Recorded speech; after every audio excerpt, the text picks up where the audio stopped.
নমস্কার। গুরু কৃপাই কেবলম। বাস্তুশাস্ত্র মতে ঘরের জানলা কোন দিকে কেমন হওয়া উচিত সেই নিয়ে বিস্তারিত আলোচনা করছি। আজকের তাহলে আলোচনার বিষয় হলো বাস্তুশাস্ত্র মতে ঘরের জানলা কোন দিকে কেমন হওয়া উচিত। মন দিয়ে শুনুন।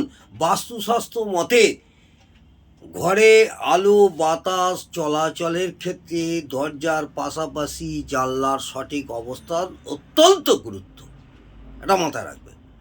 বাস্তুশাস্ত্র মতে ঘরে আলো বাতাস চলাচলের ক্ষেত্রে দরজার পাশাপাশি জানালার সঠিক অবস্থান অত্যন্ত গুরুত্বপূর্ণ, এটা মাথায় রাখবেন। তাই পর্যাপ্ত পরিমাণে যাতে আলো বাতাস চলাচল করতে পারে, পর্যাপ্ত পরিমাণে আলো বাতাস যাতে চলাচল করতে পারে সেই জন্যে জানালাগুলি যথাসম্ভব আড়াআড়ি হওয়া প্রয়োজন। জানালাগুলি যথাসম্ভব আড়াআড়ি হওয়া প্রয়োজন। অবশ্য ঘরের আয়তনের উপর জানলার সংখ্যা নির্ভর করে।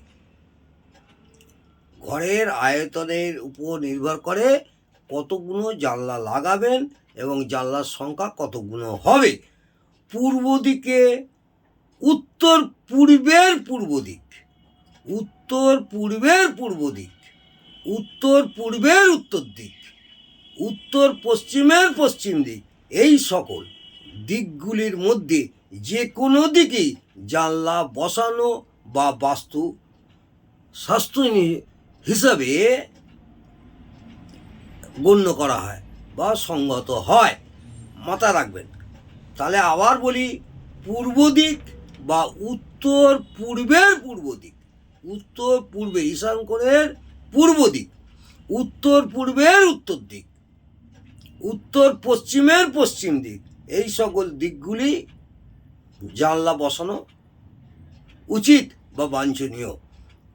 বাস্তুশাস্ত্রে দক্ষিণ দিকে জানলা বানানোর ব্যাপার কিন্তু কোনো রকম উৎসাহ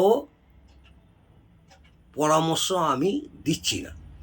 দক্ষিণ দিকে জানলা বসাবার জন্যে আমি আপনাদের পরামর্শ দিচ্ছি না। দক্ষিণ দিকে থেকেও আমি যেটা বললাম, পূর্ব দিকে উত্তর পূর্বের পূর্ব দিক, উত্তর পূর্বের উত্তর দিক, উত্তর পশ্চিমের পশ্চিম দিক, এই সকল দিকগুলি জানলা বসানো বাস্তুশাস্ত্র মতে খুবই ভালো, শুভ ফলদায়ক। আজকে আমি ছোটোখাটো একটু আলোচনা করলাম বাস্তুশাস্ত্র মতে ঘরের জানলা কোন দিকে কেমন হওয়া উচিত। যদি ভালো লাগে অবশ্যই একটা সাবস্ক্রাইব, কমেন্ট এবং লাইক করতে ভুলবেন না। নমস্কার, জয় মা তারা।